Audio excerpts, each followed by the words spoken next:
El siguiente trabajo, en la misma línea, dasatinib protects monocyte macrophages from HIV infection and enhance their immobility and phagocytic potential.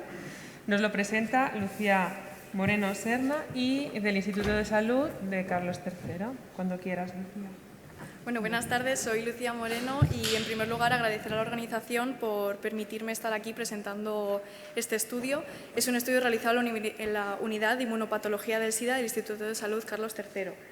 Como breve introducción y como todos ya sabéis, el virus VIH es un retrovirus que es capaz de introducirse en el genoma del huésped en forma de provirus, dando lugar a reservorios latentes, siendo principalmente los linfocitos TCD4, pero no podemos olvidarnos de los macrófagos.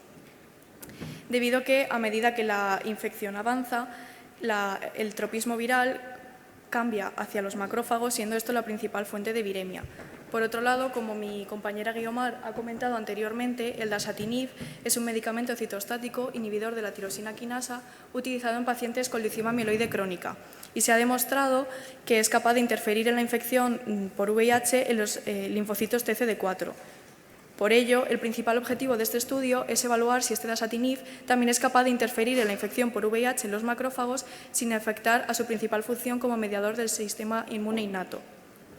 En cuanto a la metodología, partimos de 9 donantes sanos y 7 pacientes con leucemia mieloide crónica tratados con dasatinib, de los cuales se extraen los CD14 positivos que se dejan en cultivo durante 5 días hasta su diferenciación a macrófagos derivados de monocitos.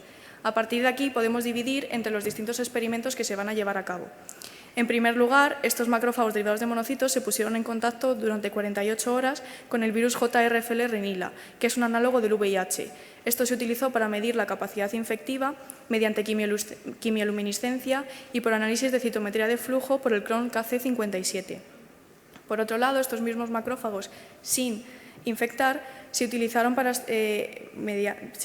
estudiar la morfología de estas células al estar en contacto con el medicamento por una inmunofluorescencia indirecta y mediante la microscopía de fluorescencia. Por otro lado, también se quiso estudiar la movilidad de estas células y la capacidad fagocítica en presencia de la levadura Candida albicans en proporción 1:1, mediante microscopía confocal, y se quiso comprobar mediante la tecnología 3D del microscopio nanolibs. Pasando a los resultados, en primer lugar, lo que vemos aquí son los resultados de la infección en unidades relativas de luz, que son los resultados de la quimioluminiscencia, frente entre los donantes sanos y los pacientes con leucemia mieloide crónica tratados con dasatinib. Y como veis claramente en la gráfica, estos pacientes reducen la infección en 7,5 veces, lo que confirma que este medicamento funciona igual con los linfocitos TCD4 que con los macrófagos. En la segunda parte, a la derecha, podéis ver la inmunofluorescencia, el marcaje por tubulina y faloidina en verde y el núcleo en azul por DAPI. Para los macrófagos de donantes sanos en estado basal y en tratamiento con dasatinib durante 48 horas. En este caso, observamos que los pacientes tratados con dasatinib durante 48 horas, estas células adquieren una forma completamente más redondeada en comparación con el estado basal. Y para el caso de la faloidina, en este caso lo que observamos es que disminuye el número de filiopodias o de anexos en la superficie. A partir de aquí quisimos estudiar la movilidad de estos macrófagos. En este primer vídeo vais a poder observar los macrófagos de donantes sanos en estado basal. Como podéis ver, tiene movimiento, pero no es muy excesivo. En este vídeo observáis los macrófagos de donantes sanos tratados con dasatinib durante 48 horas. Las películas se dejaron durante 18 horas y, como podéis observar, en este caso, la movilidad específicamente de algunas células como las que estoy señalando es mucho mayor en comparación con el estado basal. Al darnos cuenta de esto, quisimos estudiar las diferencias de las trayectorias y observamos que aquellos macrófagos tratados con dasatinib por 48 horas muestran trayectorias 2,3 veces mayores en comparación con el estado basal. Además de esto, también medimos otros parámetros como la distancia final o la rectitud de sus trayectorias, pero no encontramos diferencias significativas en ninguno de los dos casos. Finalmente, quisimos estudiar la capacidad fagocítica y esto se hizo poniendo en contacto las células con la levadura Candida albicans. En este primer caso veis las células de donantes sanos en estado basal. En este caso se dejaron durante 2 horas y, como podéis ver en el vídeo, desde muy al principio la fagocitosis es completa porque no observamos ninguna levadura en el medio y, como podéis comprobar, en todos los casos los macrófagos están repletos de levaduras. Y aquí también, aunque está más vacío, también se produce al final la fagocitosis de estas levaduras.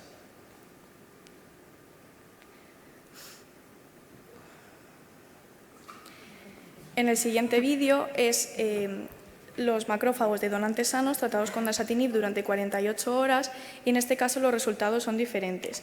Como podéis observar en el vídeo, también se produce fagocitosis, como vais a ver en esta célula de aquí, ahora mismo, y hay mayor capacidad de movimiento en estas células, pero pasar el mismo tiempo, que fueron 2 horas, los macrófagos no son capaces de fagocitar o endocitar todas estas células, lo que quiere decir que se necesitaría más tiempo o que su capacidad fagocítica se ve afectada y, por tanto, se ve reducida al usar el dasatinib. Esto mismo lo pudimos observar en las células de los pacientes de leucemia mieloide crónica tratados con dasatinib. En primer lugar, aquí tenéis un paciente sin las levaduras, que, como veis, el movimiento es mayor que para el caso de cuando os he enseñado los macrófagos de las células en estado basal. Y al tratar los macrófagos al ponerlos en contacto con las levaduras, veis que efectivamente se produce la fagocitosis y que hay una mayor cantidad de movimiento, pero no hay apenas fagocitosis, lo que quiere decir que se ve reducida.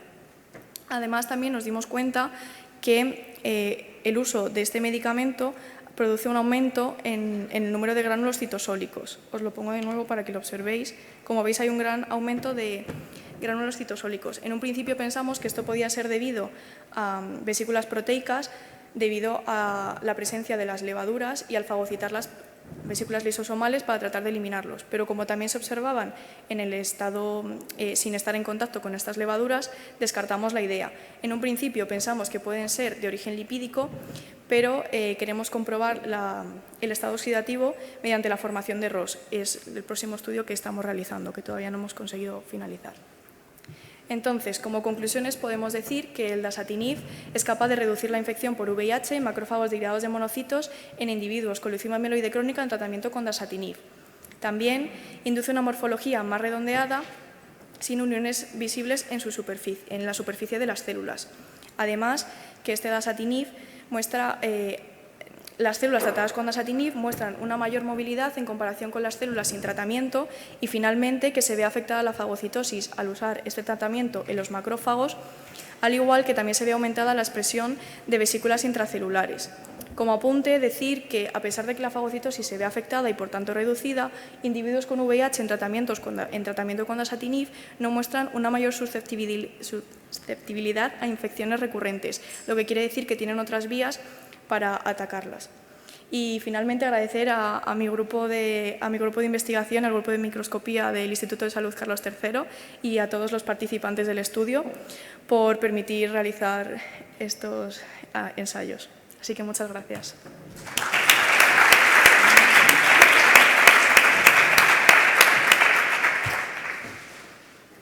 ¿Alguna pregunta para Lucía?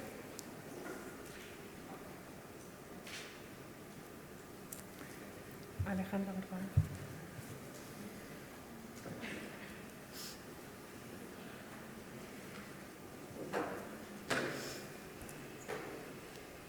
Buenas, muy chula la presentación.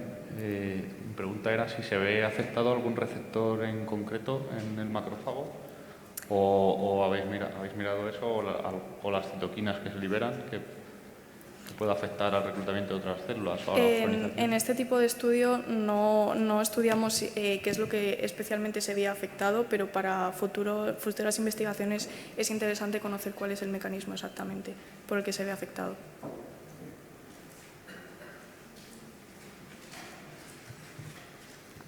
¿Alguna otra pregunta? Pues yo voy a aprovechar porque a mí los vídeos me parecen impresionantes y creo que es la mejor manera de mostrarnos realmente el efecto que tiene.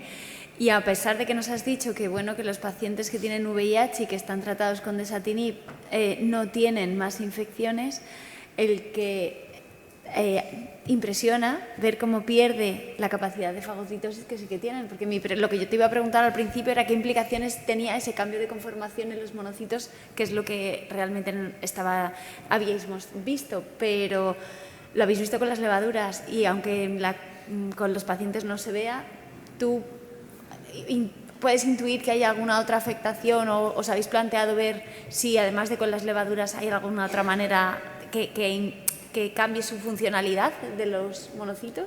La verdad que en un principio probamos con las levaduras porque era lo más fácil. Sí, era lo más fácil de ver cómo afectaba la fagocitosis. Entonces, a partir de aquí como que ya empezamos a estudiar otras cosas, pero de momento esto es lo único que hemos podido saber. Sobre todo que después de 2 trabajos que van seguidos y que se complementan y demás, es muy interesante ver cómo en uno sí que se afectan los CD4, los CD8 y los NK no, y tú nos muestras que los monocitos sí. Entonces, las distintas células, al final, hay muchos cambios que yo creo que tenéis mucho trabajo por hacer y esperamos que nos contéis más cosas. Muchas gracias. Gracias.